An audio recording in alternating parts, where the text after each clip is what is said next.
Saya Pitya Arita Perdana dengan NIM 211139998 dan teman saya. Saya Nurfatur Rahman dengan NIM 21114349. Baik, jadi pada siang hari ini kami akan mulai presentasi dengan judul formulasi dan strategi UMKM, dan yang kami bawa hari ini adalah Affordable. Terima kasih untuk Mas Michael. Oke, sudah memberi kesempatan ke kami. Di sini saya akan mewawancari Mas tentang ini perusahaan yang Mas bangunkan. Itu pertanyaan itu pertama, apa nama perusahaannya? Untuk nama usahanya sendiri itu Affordable. Yes. Untuk visi misinya apa? Kalau untuk visi misi itu tuh lebih ke arah, kalau misi itu sebenarnya nggak banyak ya, tapi kalau visi sendiri itu tuh emang pengen untuk memberikan beverage berupa kopi dan lain-lain, brewery istilahnya kan, affordable kepada masyarakat, terutama untuk kalangan mahasiswa, di mana memang yang terjangkau tetapi dengan kualitas dan rasa yang bisa dinikmati, bersaingan dengan kafe-kafe lah. Untuk berikutnya apa keunggulannya perusahaan ini dibandingkan yang lain? Kalau keunggulannya sendiri berarti pribadi ya, untuk menurut saya. Kalau menurut saya sendiri itu unggulannya itu ada di pertama rasa dengan dan harga. Jadi jadi untuk usaha saya sendiri ini kan harganya itu bisa dibilang jauh di bawah pasar. Apabila pasar itu sekarang itu menjual mungkin di kopi-kopian atau menu-menu kopi itu di harga 20.000 ke atas, saya menjual beberapa minuman, hampir semua minuman saya itu di harga 20.000 ke bawah. Rata-rata biasanya 20.000. Rata-rata itu di angka 18 kalau mau di average, yes. Tetapi dengan kualitas yang bisa dibilang setara dengan yang harga 25, bahkan bisa lebih. Untuk selanjutnya, ini bagaimana strategi pemasaran tersebut? Kalau untuk strategi pemasarannya sendiri, ini berarti dari awal atau yang baru saya lakukan? Dari dulu. Dari awal. Kalau dulu itu sebelum saya akhirnya buka usaha dan full online, itu dulu saya menitipkan di beberapa kampus. Dan itu tuh dulu yang sempat masuk itu di kampus saya sendiri, Sanata Dharma, dan juga di Atma Jaya. Ya, itu kurang lebih selama 2 bulan. Karena habis itu perizinannya sedikit ada kebingungan di perizinan, dan sampai tahun 2024 awal itu akhirnya tutup. Habis itu akhirnya ikut event-event kampus, event-event di Jogja beberapa itu ikut, dan akhirnya memutuskan untuk membuka usaha sendiri di rumah. Dan ketika sudah membuka usaha sendiri di rumah, itu saya itu lebih ke arah online, di mana saya advertise melalui Instagram, advertisement WA, dan juga sekarang itu kan kalau di beberapa aplikasi seperti Shopee Food, Grab, dan Gojek itu kan mereka memiliki kayak flash sale atau promosi-promosi mereka sendiri ya. Nah, kebanyakan saya mengikuti itu. Jadi sekarang itu lebih gampang lah bisa dibilang untuk usaha-usaha UMKM itu untuk mempromosikan menu mereka. Oke, berarti awalnya itu Mas melalui offline di kampus-kampus. Betul. Sampai sekarang melalui online. Sekarang lewat online. GrabFood. Berarti selama ini udah berapa lama? Kalau untuk sekarang ini ya, kalau dari awal itu mulai September tahun 2023 itu saya mulai masukin ke kampus-kampus lah. Sebelum akhirnya banyak permasalahan mengenai perizinan dan lain-lain, dan akhirnya pada Maret 2024 itu saya akhirnya buka di sini dengan sistem memang full online, tapi kalau mau offline juga bisa, tapi cuma untuk teman-teman gitulah. Selanjutnya bagaimana ini perusahaan Mas ini mengelola anggarannya biar lebih stabil gitu, pemasaran maksudnya ke finansial gitu. Berarti untuk budgetnya gitu ya, mengelola budgetnya ya. Kalau untuk mengelola budgetnya itu memang sekarang itu masih dalam proses pembuatan biar sempurna gitu ya, karena kan namanya baru dan juga saya juga sendiri mengelolanya, jadi banyak struggle-nya lah bisa dibilang.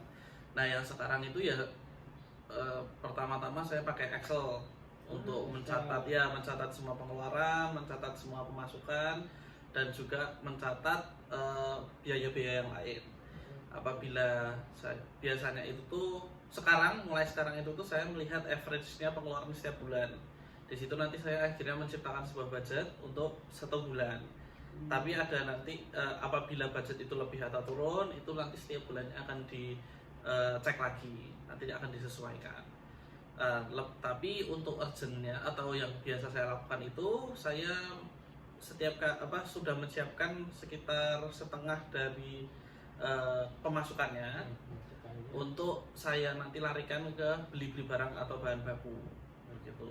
Jadi memang belum ada strukturnya yang memang yang rapi lah, itu belum ada, karena kan yang namanya masih kuliah, masih yang lain, jadi ya udah seadanya, yang penting ada uang untuk beli bahan baku dan lain-lain. Oke, selanjutnya ini kebetulan berarti bagaimana memastikan itu kualitas produk tersebut. Kualitas. Ya, kualitasnya bagaimana? Kalau untuk kualitas sendiri, kalau kualitas sendiri itu saya memang biasanya testing menu biasanya. Dan juga kalau untuk pembuatan sehari-hari itu biasanya ada margin error untuk setiap minumannya itu sekitar 1-10 gram untuk setiap menunya. Jadi apabila mungkin di dalam menu itu tuh memakai susu 100 gram gitu ya, nah itu nanti maksimalnya untuk errornya itu di 110 gram untuk menjamin rasanya masih kurang lebih sama. Yang tidak bisa jauh atau mungkin marginnya cuma 1-2 gram saja, itu di sirup nanti, untuk sirup-sirup yang dipakai. Dan untuk kualitasnya sendiri, apabila mungkin ganti sirup atau ganti susu yang dipakai, itu nanti akan saya coba ke beberapa orang terlebih dahulu sebelum nantinya akhirnya saya jual lagi, untuk memastikan bahwa rasanya tidak berubah, tidak terlalu berubah lah bisa dibilang. Jadi bisa, ini kan percobaan membuat rasa yang unik ya. Jadi ada beberapa rasanya.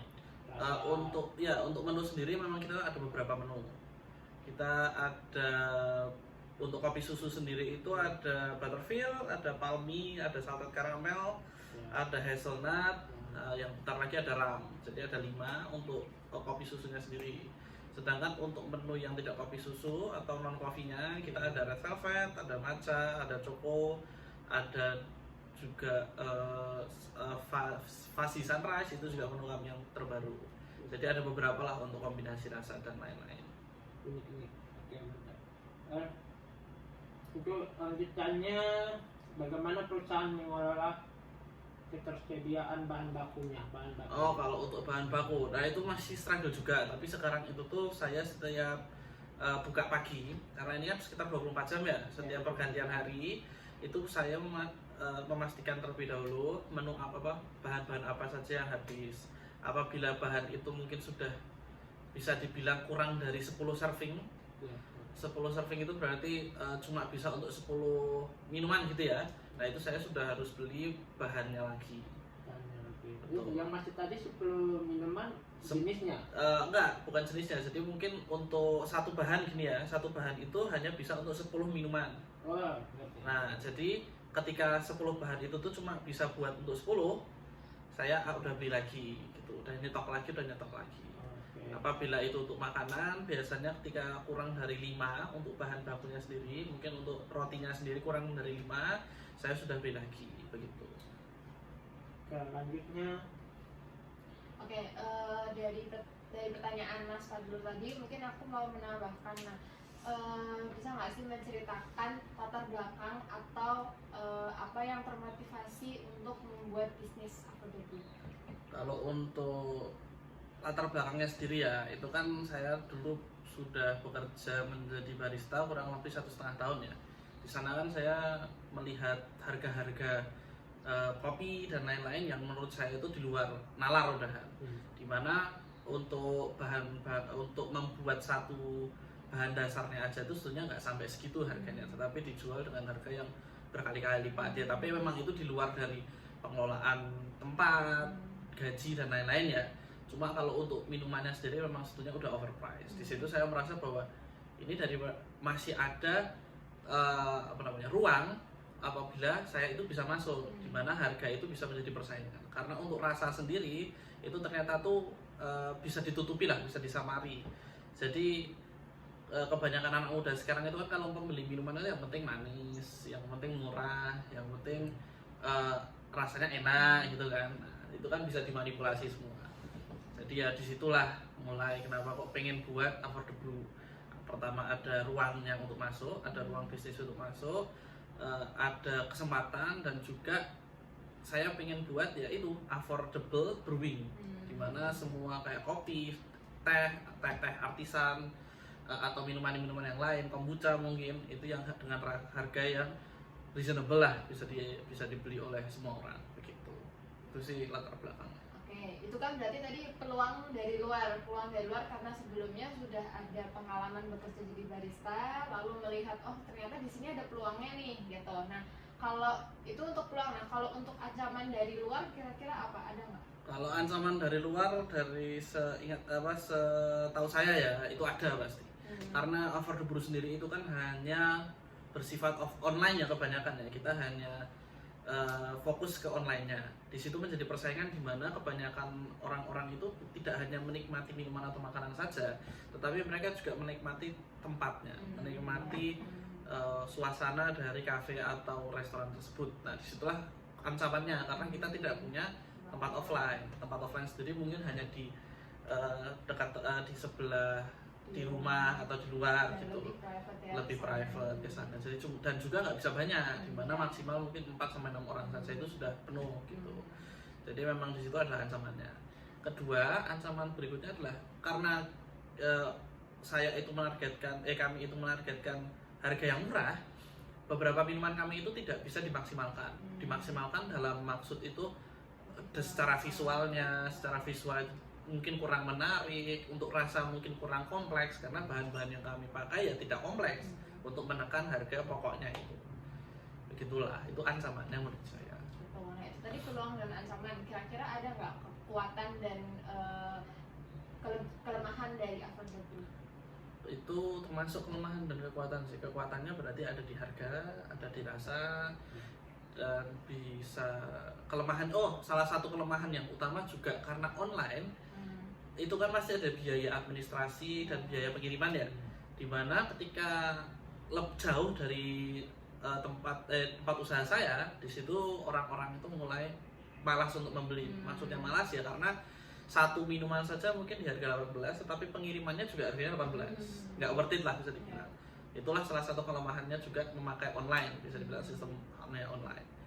Untuk kelebihannya sendiri yaitu orang bisa membeli di mana saja, kadang juga banyak promonya ya kan ya. Jadi ya itu saja sih bisa saya bilang. Tadi visi misi udah, nah ada nggak tujuan jangka pendek atau tujuan jangka panjang dari affordable? Tujuan itu berarti pengen apa ya di jangka pendek? Jangka pendek mungkin ini sih, membuat affordable terlihat dulu, bisa bilang itu mungkin mencari omset terlebih dahulu lah. Ketika omset itu sudah masuk target, itu baru nanti oke lah berpikirkan jangka panjang. Tapi ya jangka yang paling panjang adalah akhirnya saya membuka kafe saya sendiri. Betul. Sepertinya mungkin pertanyaan wawancaranya itu. Nah, mungkin sebagai penutup ada nggak nasihat atau mungkin pesan untuk para UMKM di luar gitu yang mungkin juga bergelut di bidang yang sama? Kalau untuk penyemangat aja ya mungkin ya, sebagai salah satu pengusaha juga, mau muda mau tua, membuat sebuah usaha itu pasti sulit. Mau seberapa kuat backingannya, ketika kita juga tidak bisa menghandle hal tersebut, kita pasti akan jatuh. Dimana hal tersebut itu harus konsisten, karena ada masanya menjadi pengusaha itu tidak selalu akan banyak uang, tetapi kita tidak bisa mengatur flow dari uang kita sendiri, sehingga apabila uang itu mau datangnya dikit atau mau uangnya datangnya banyak, tetaplah kuat, karena pada suatu saat rezeki nggak kemana-mana, dan tetap konsisten aja. Itu sekian hasil wawancara kami dari pemilik Affordable Brew. Terima kasih.